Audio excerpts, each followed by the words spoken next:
আজি আপোনালোকলৈ এটা নতুন ভিডিও লৈ আহিছো য'ত আপোনালোকক দেখুৱাম আপোনালোকে গৰমৰ দিনত কোনখিনি ফুল কৰিব পাৰিব।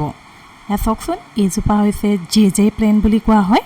আমি জে প্লেন্ট বুলি কওঁ, বাকি ইয়াৰ নামটো কি আছে গম নাপাওঁ। এইজোপা বহুত ধুনীয়া হয় গৰমৰ দিনতো আৰু ইয়াৰ পাতখিনি যথেষ্ট ভাল হৈ যায়, কাৰণে এইজোপা আপোনালোকে ৰাখিব পাৰে। বাকি এইখিনি হৈছে পাতৰ ফুল। এই ফুলখিনিটো আপোনালোকে যিকোনো ছিজনতে ৰাখিব পাৰে যদি আপোনালোকে ভালকৈ প্ৰতিপাল কৰে। আৰু কেনেধৰণে প্ৰতিপাল কৰিব ফুলখিনি মই আগৰ ভিডিঅ' এটাত আপোনালোকৰ লগত জনাই থৈছোঁ। সেইখিনি নিয়ম কৰি থাকিলে এনেকৈ আপোনালোকৰ ফুলখিনি ঘৰতে আপোনালোকে নাৰ্চাৰীৰ নিচিনা ফুল কৰিব পাৰিব। আৰু এয়া দেখিছেনে, এয়া হৈছে নয়নতৰাটোতো আৰু ক'বই নালাগে, যথেষ্ট ধুনীয়াকৈ ফুলে গৰমত, যিহেতু ইয়াত তাৰ কাৰণে পানীৰ বহুত প্ৰয়োজন হয়। বাৰিষা আজি এই ঠাণ্ডা দিনতো যথেষ্ট হয়, কিন্তু বাৰিষা কালি ইয়াৰ ফুলটো এইকাৰণেই বেছি হয় কিয়নো ইয়াত বৰষুণৰ পানীটো পৰে যে, বৰষুণৰ পানীত ফুলখিনি বহুত ধুনীয়াকৈ ফুলে। আৰু এইবিধ চাওকচোন, এয়া হৈছে পতুলাকা বিশেষকৈ গৰমৰ দিনৰ ফুল। গৰমৰ দিনত এই পতুলাকাবিধ বহুত ধুনীয়াকৈ ফুলে, কিয়নো ইয়াত দুবিধ হেৰি আছে, কিয়নো ইয়াত ৰ'দ লাগে পতুলাকাত। চ' ৰ'দত যথেষ্ট ভাল, ৰ'দ আৰু পানী এই দুয়োটাই লাগে তাত অলপ সেইকাৰণে সেইজোপা আপোনালোকে গৰমৰ দিনত সেইখিনি কৰিব পাৰে। আৰু বাকী এইখিনি দেখিছে, এইখিনি ইনড'ৰ প্লাণ্টেই হয়, কিছুমান আউটড'ৰ প্লাণ্টো আছে।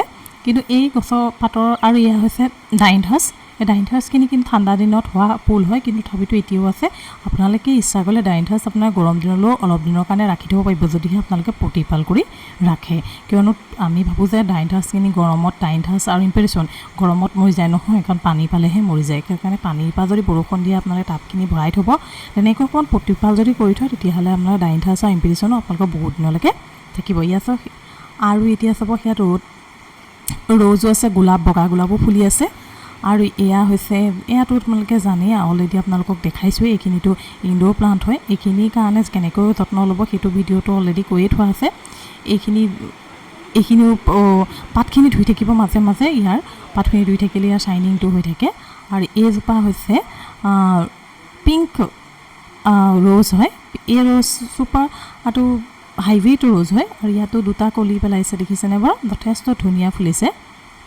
ৰ'জৰ আমাৰ ঘৰত এতিয়ালৈকে 3টা কোৱালিটি আছে।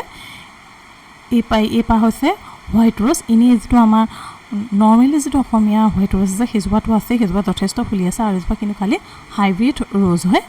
ইয়াৰ 3পাহমান ফুলিছে, আৰু টাবত দিয়াৰ কাৰণে কম ফুলে। টাবত যিহেতু মাটিত দিলে ফুলটো বেছি হয়, কিন্তু যিহেতু আমাৰ মাটিত দিয়া ফুল যথেষ্ট আছে, সেইকাৰণে টাবতেই কিনি লোৱা হৈছে।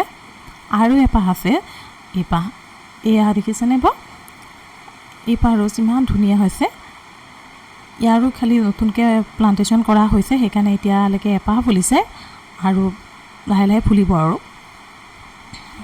এইজোপা চাওকচোন, এইজোপা হৈছে কইনাৰ খোপাত মৰা ৰ'জপাহ। যথেষ্ট ধুনীয়া দেখিছেনে, আৰু ফুলপাহ যথেষ্ট হেল্ডি হয়। এই ফুলপাহ এটলিষ্ট এমাহ 1.5 মাহলৈকে ভাল হৈ থাকে। আজি আপোনালোকক ইমানেই দেখালোঁ। ধন্যবাদ। আৰু যদি আপোনালোকে মোৰ চেনেলটো চাই ভাল পাইছে, তেন্তে লাইক কৰিব আৰু ছাবস্ক্ৰাইব কৰিব, আৰু চাই থাকিব এনেকুৱা ধৰণৰ নতুন ভিডিঅ' পাবলৈ মোৰ চেনেলটো।